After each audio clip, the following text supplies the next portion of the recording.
macam-macam aku tengok. Kau takut deh? Takut apa? Aku tengah usang kau ni. Ha? Apa kau dah buat dekat Nini? Macam mana aku boleh berkawan dengan kau ni? Dia cerita semua kat aku tau. Apa hal pasal Nini pula tengah-tengah malam ni? Dia cerita apa dengan kau? Kau nak tahu sangat? Ha? Macam ni cerita dia.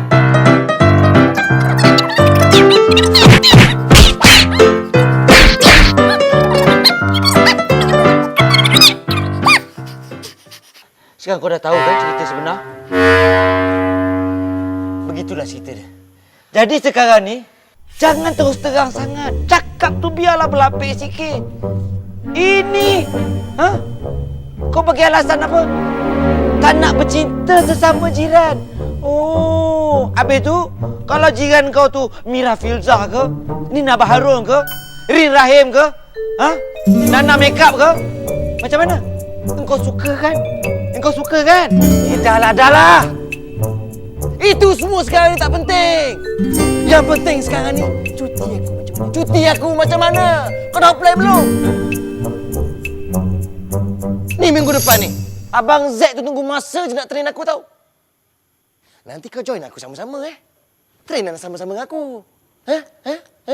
Tukar cerita. Aku peduli apa Abang Z ke Abang Long ke. Sekarang kau pergi buat kerja. Pergi ronda. Engkau lagak macam bos pula. Engkau pun bekerja juga tau. Sama ronda sekarang. Ronda sama-sama. Ikut aku. Kejap. Deadpool, kejap. Okey. Asal?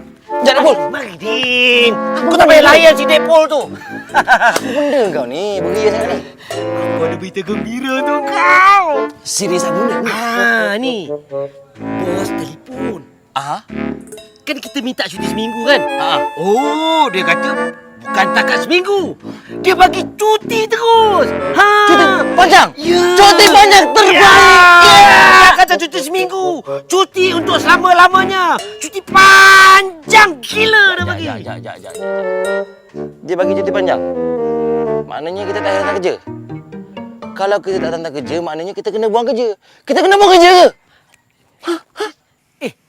Mana ada bos cakap kena buang kerja. Dia kata cuti untuk selama-lamanya. Engkau ni tak reti beza cuti dengan berhenti ke?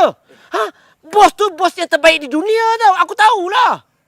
Kalau dah cuti terus tu maknanya kena buang. Kau tahu tak?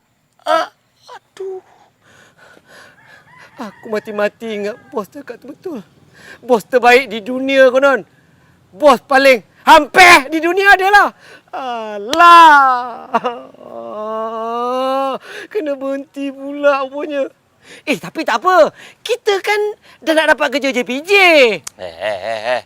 Belum tentu dapat. Kita baru pergi interview kan?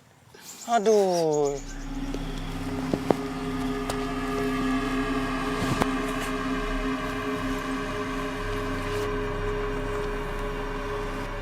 Den, tahu kenapa saya bawa kamu berlatih kat sini? Tahu sangat, Coach. Sasahlah bapak saya suruh Coach bully saya kan? Salah. Saya bawa kamu berlatih kat sini supaya kamu bersedia untuk temu duga tu dari segi mental dan fizikal. Latihan macam ni memang sesuai untuk unit uniform. Macam polis, bomber. JPJ pun? Jangan risau, Din. Saya akan pastikan kamu sesuai sepanjang berada dekat sini nanti.